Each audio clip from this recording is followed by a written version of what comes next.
जय हिंद आप सभी को। आप सभी का हमारे YouTube चैनल पर बहुत बहुत स्वागत है।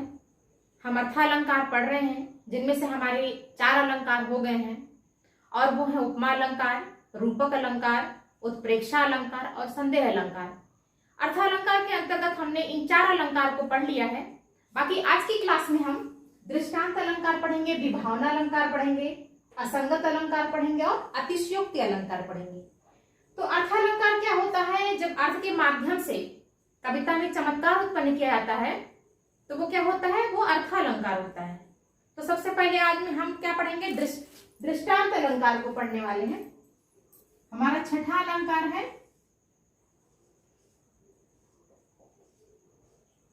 दृष्टांत अलंकार।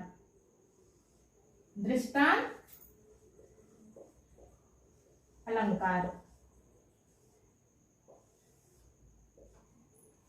दृष्टांत का मतलब होता है जब हम किसी चीज का प्रमाण देते हैं या मिसाल देते हैं तो क्या होता है? उसको दृष्टांत बोलते हैं। तो प्रमाण और मिसाल के माध्यम से जब कविता में चमत्कार उत्पन्न किया जाता है तो दृष्टांत अलंकार कहलाता है।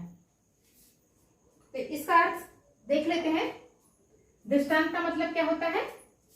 दृष्टांत का मतलब होता है मिसाल देना।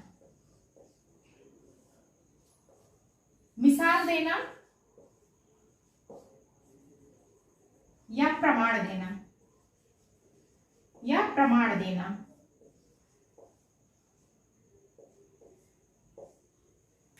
इसकी परिभाषा लिख लेते हैं। परिभाषा है इसकी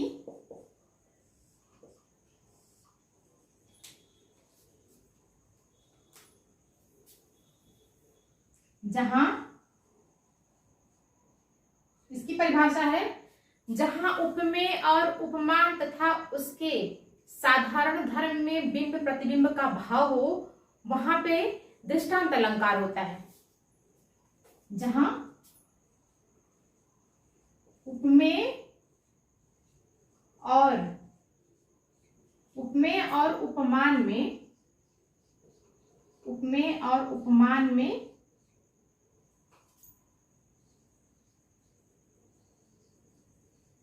साधारण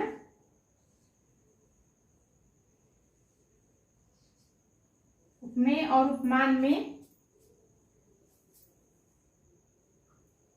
साधारण धर्म या बिंब प्रतिबिंब का भाव हो, बिंब प्रतिबिंब का भाव हो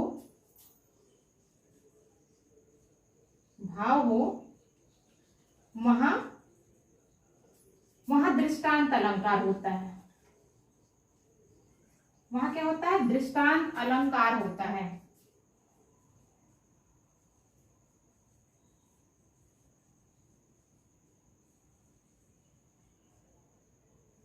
और अगर इसको हम अपने शब्दों में बोले तो ये बोल सकते हैं जहां उपमेय को साबित करने के लिए या प्रमाणित करने के लिए उपमान की जरूरत पड़े, या जहां उपमेय को उपमान के माध्यम से प्रमाणित करना पड़े या उपमान के माध्यम से मिसाल देना पड़े, तो वहां पे क्या होगा? वहां दृष्टांत अलंकार होगा।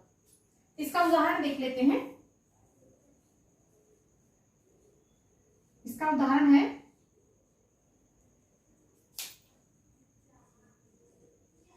सठ सुधरह। इसका उदाहरण सठ सुधरह सत संगत पाई अपारस परिस कुधातु सुहाई। सठ सुधरह सठ सुधरह सत संगत पाई, सत संगति पाई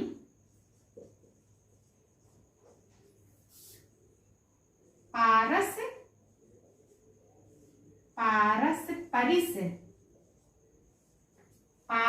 परिस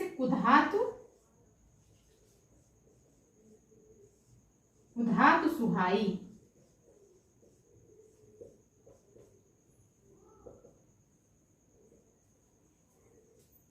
सठ सुधरै सत संगति पाई अपारस परत कुधातु सुहाई। इसका मतलब क्या होता है? सठ मतलब होता है दुष्ट जन।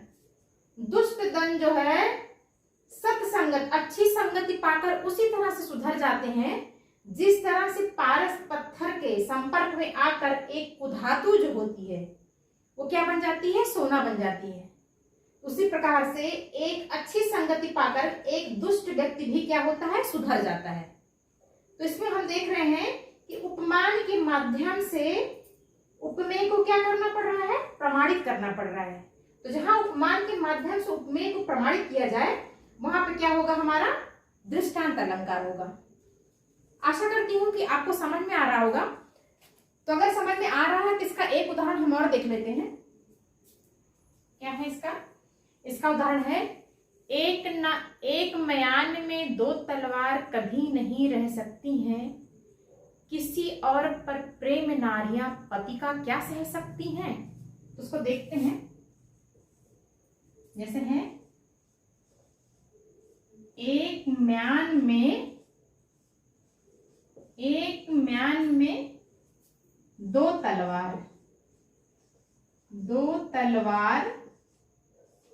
एक म्यान में दो तलवार कभी नहीं रह सकती हैं। एक म्यान में दो तलवार कभी नहीं रह सकती हैं,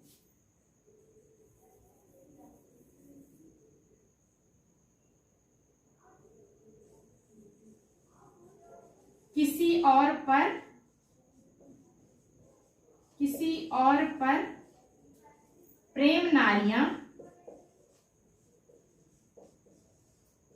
प्रेम नारियां पति का क्या सह सकती हैं।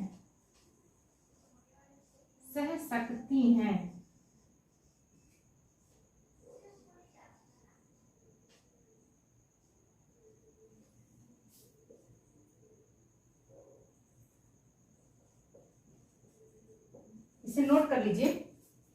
एक म्यान में दो तलवार कभी नहीं रह सकती हैं, किसी और पर प्रेम नारियां पति का क्या सह सकती हैं।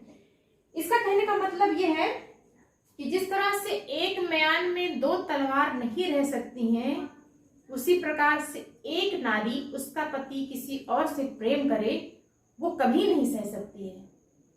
ठीक उसी प्रकार से जिस प्रकार से एक म्यान में दो तलवार नहीं रह सकती, उसी प्रकार से एक नारी उसके रहते हुए उसका पति किसी दूसरी स्त्री से प्रेम करे वो कभी नहीं सह सकती है। तो आशा करती हूँ कि आपको ये दोनों उदाहरण समझ में आ गए होंगे। तो आगे हम दूसरा अलंकार पढ़ते हैं। हमारा जो दूसरा अलंकार है वो है विभावना अलंकार। इसको देख लेते हैं।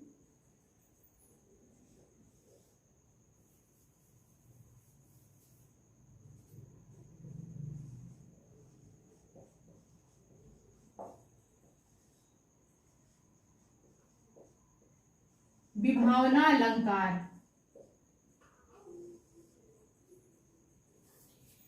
विभावना अलंकार का मतलब होता है कि जहां कारण न होने पर भी कार्य होता रहे वहां क्या होता है, वहां विभावना अलंकार होता है।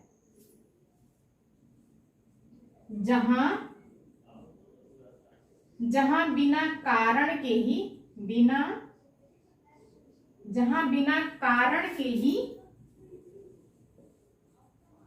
ही कार्य हो जाए, जहां बिना कारण के ही कार्य हो जाए वहां विभावना अलंकार होता है। विभावना अलंकार होता है। जैसे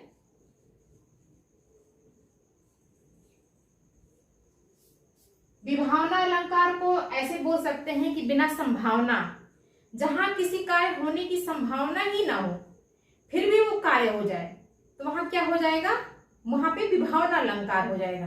कैसे, जैसे एक उदाहरण के माध्यम से समझें कि बिनु पग चले सुने बिनु काना और कर बिनु कर्म करे विधि नाना, आनन रहित सकल रस भोगी, बिन वाणी वक्ता बड़ जोगी। चलिए इसको लिख करके समझते हैं, लिख के जरा समझे इसको।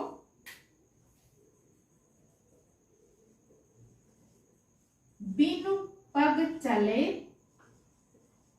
बिनु पग चले सुने बिनु काना, सुन बिनु काना,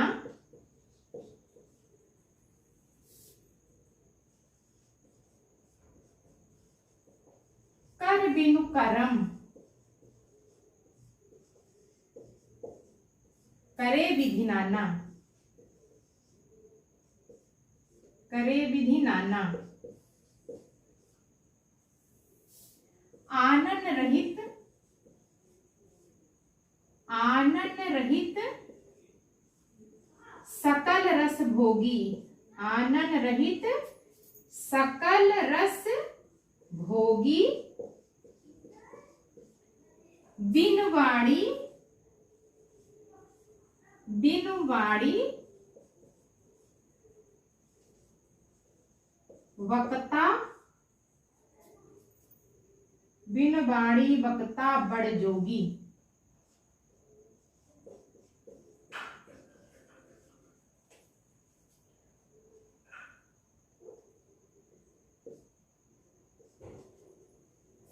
इस प्रकार से अगर हम देखें, बिनु पग चले सुने बिनु काना, कर बिनु करम करे विधि नाना, आनन रहित सकल रस भोगी, बिनु वाणी वक्ता बड़ जोगी।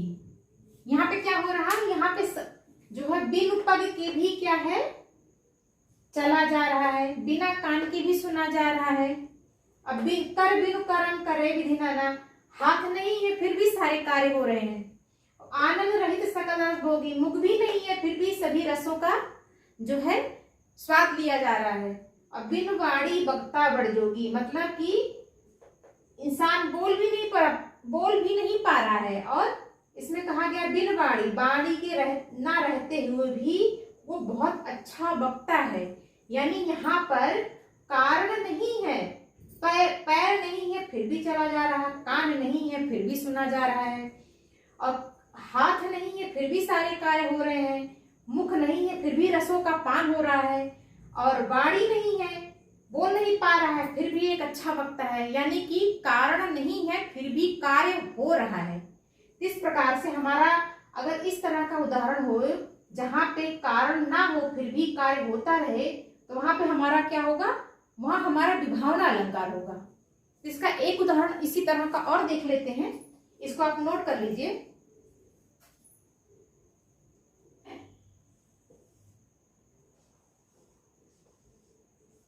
मूक होय वाचाल, वाचाल, मूक होय वाचाल, और पंगु चढ़े, पंगु चढ़े गिरिवर गहन, पंगु चढ़े गिरिवर गहन। मूक होय वाचाल, पंगु चढ़े गिरवर गहन, जासु, जासु कृपासु, कृपासु दयाल,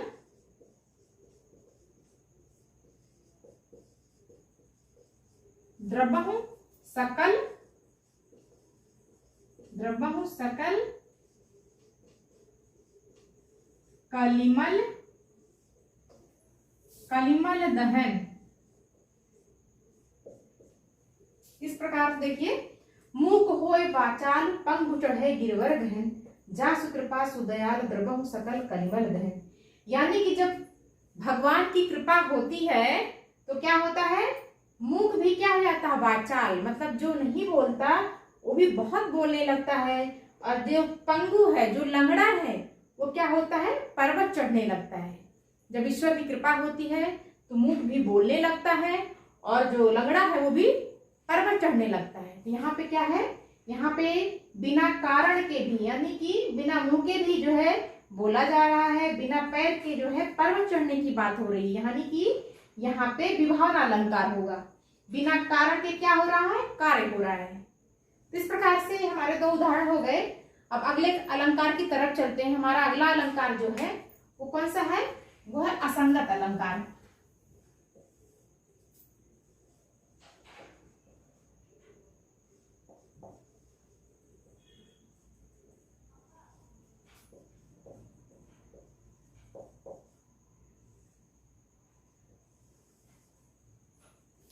हमारा आठवां अलंकार है असंगत अलंकार। असंगत अलंकार का मतलब होता है जहां संगति जो है समान ना हो, यानी दोनों की संगति समान ना हो, वहां पे क्या होगा, वहां असंगत अलंकार होगा। और असंगत अलंकार की जो परिभाषा है वो ये है कि जहां पे कारण कहीं और हो और कार्य कहीं और हो रहा हो, वहां पे क्या होगा, वहां पे असंगत अलंकार होगा। तो इसकी पहले परिभाषा लिख लेते हैं, फिर इसको उदाहरण के माध्यम से समझते हैं। इसकी परिभाषा है, जहां कारण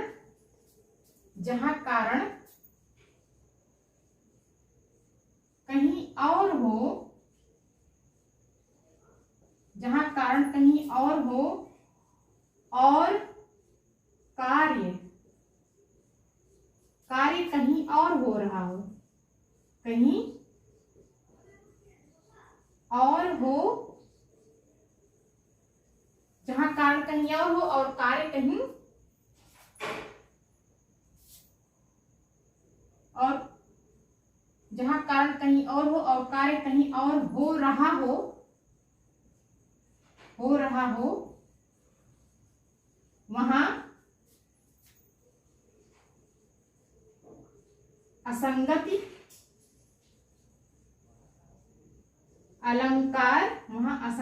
अलंकार होता है।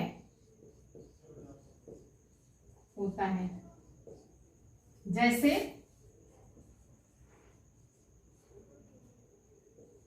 क्या है, जैसे दृग ऊर्झत टूटत कुटुम जुरत चतुर चित प्रीत परति गांठ दुर्जन ही दई नई यहरी। इसका उदाहरण देख लेते हैं। इसका उदाहरण है,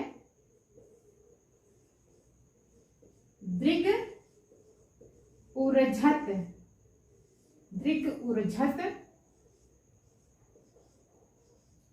टूटत कुटुम, दृग ऊर्झत टूटत कुटुम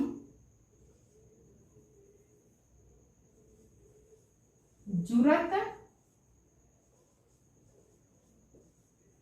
चतुरचित प्रीति,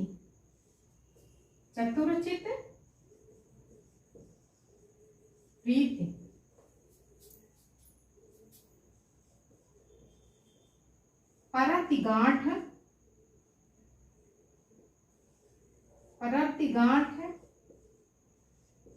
दुर्जन हिये,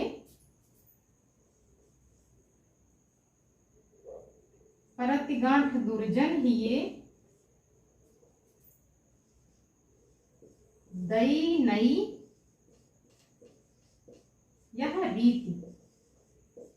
ये बिहारी का दोहा है। किसका, बिहारी का दोहा है और परीक्षाओं में बहुत पूछा जाता है।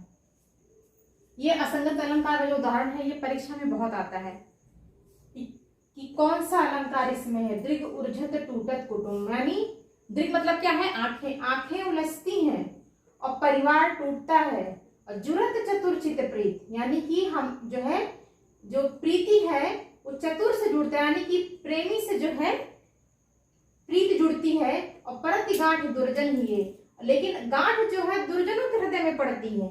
यह जो है प्रेम की कैसी रीति है, यानी कि उलझती आंखें हैं, टूटता परिवार है और रिश्ता जो है प्रेमी से जुड़ता है और गांठ जो है दुर्जन लोगों के जो है हृदय में पड़ता है। यह प्रेम की कैसी रीति है। इस प्रकार से जो है यहाँ पे क्या है, यहाँ पे असंगति अलंकार है। इसका एक उदाहरण हम और देख लेते हैं, दूसरा यहाँ देख लेते हैं।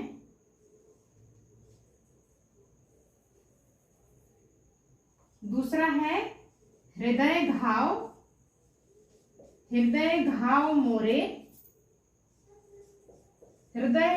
मोरे पीर रघुबीरे।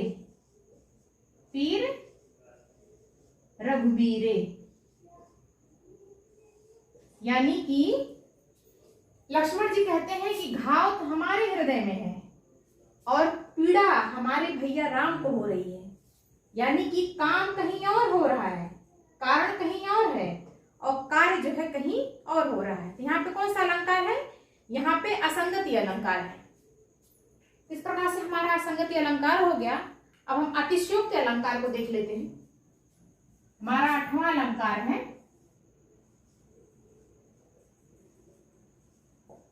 अतिशयोक्ति। क्या है? अतिशयोक्ति अलंकार।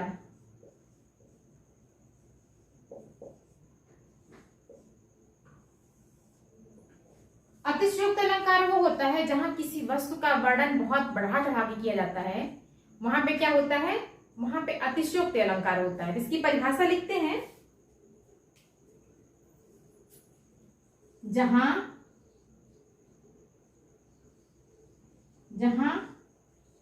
किसी वस्तु का वर्णन, जहां किसी वस्तु का वर्णन अधिक बढ़ा चढ़ाकर किया जाए, बढ़ा चढ़ाकर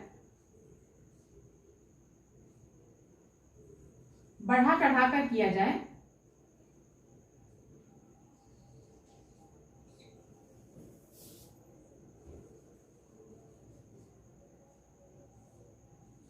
जाए, वहां अतिशयोक्ति अलंकार होता है। वहां अतिशयोक्ति अलंकार होता है।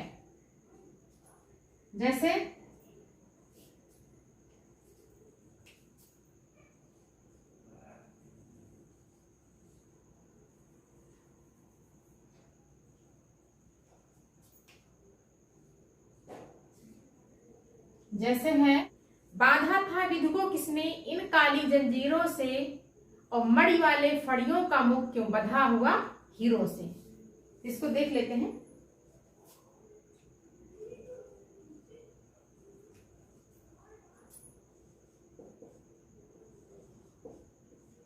बांधा था विधु को किसने, बांधा था विधु को किसने, इन काली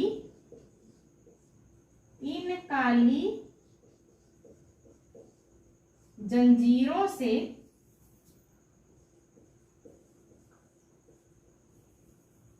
बांधा था विधु को किसने इन काली जंजीरों से,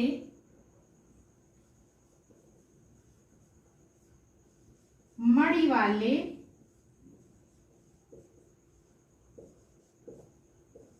फड़ियों के मोती,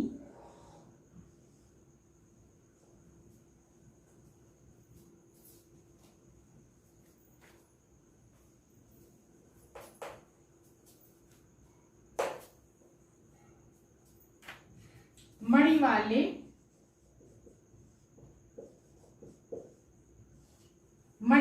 फड़ियों का मुख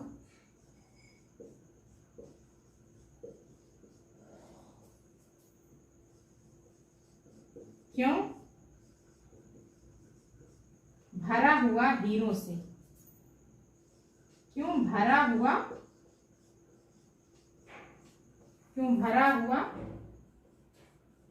हीरों से। यहां पे क्या हो रहा है? बांधा था विधु को किसने इन काली जंजीरों से। यहां विधु जो होता है, ये विधु जो है ये क्या है? नायिका का मुख है। क्या है? नायिका का मुख है। और काली जंजीर का वर्णन जो किया गया है, काली जंजीर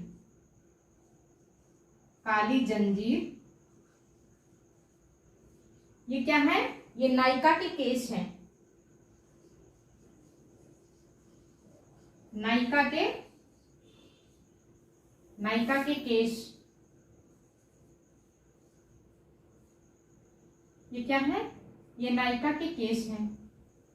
और मणि वाले फड़ियों का मुख क्यों भरा भरा हुआ हीरो से।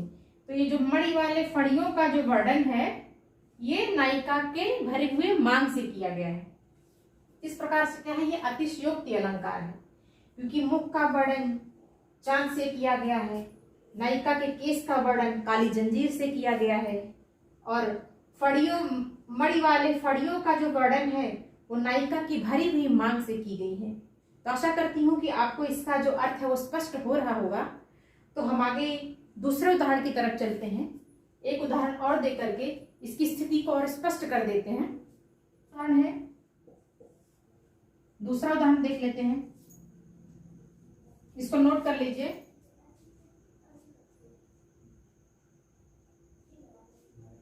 ये क्या है? नायिका की भरी हुई मांग। इसको अगर आप लिखना चाहें लिख लें। मणि वाले फड़ियों का मतलब क्या है? नायिका की भरी हुई मांग। इसको नोट कर लीजिए।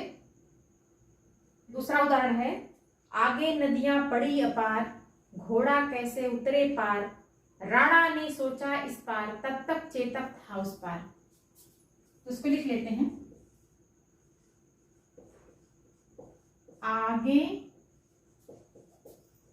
आगे नदियां पड़ी अपार, आगे नदियां पड़ी अपार, घोड़ा कैसे उतरे पार, आगे नदियां पड़ी अपार, घोड़ा कैसे उतरे पार, राणा ने सोचा इस पार, राणा ने सोचा इस पार, तब तक चेतक था उस पार, तब तक चेतक था उस पार। इस प्रकार से हमने देखा इसमें अतिशयोक्ति का जो वर्णन है। आगे नदियां पड़ी अपार, घोड़ा कैसे उतरे पार। आगे बहुत बहुत बड़ी बड़ी सी नदियां पड़ेंगी। राणा प्रताप भी सोच रहे थे कि इतनी बड़ी बड़ी नदियां हैं तो हमारा चेतक कैसे उस पार जाएगा। वो इतना सोचते ही रहते हैं कि उनका चेतक जो है उनके सोचने के पहले ही नदियों को क्या करता है? पार कर जाता है। तो ये क्या है? ये अतिशयोक्त अलंकार है। इसको नोट कर लीजिए।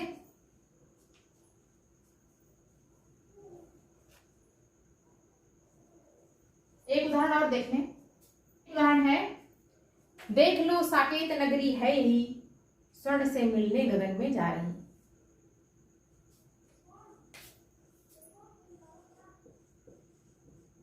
देख लो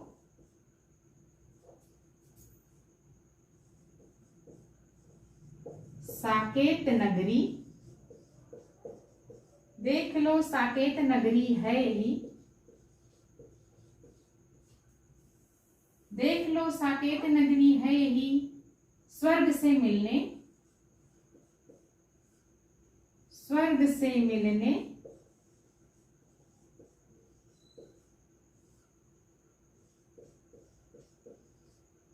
गगन में जा रही।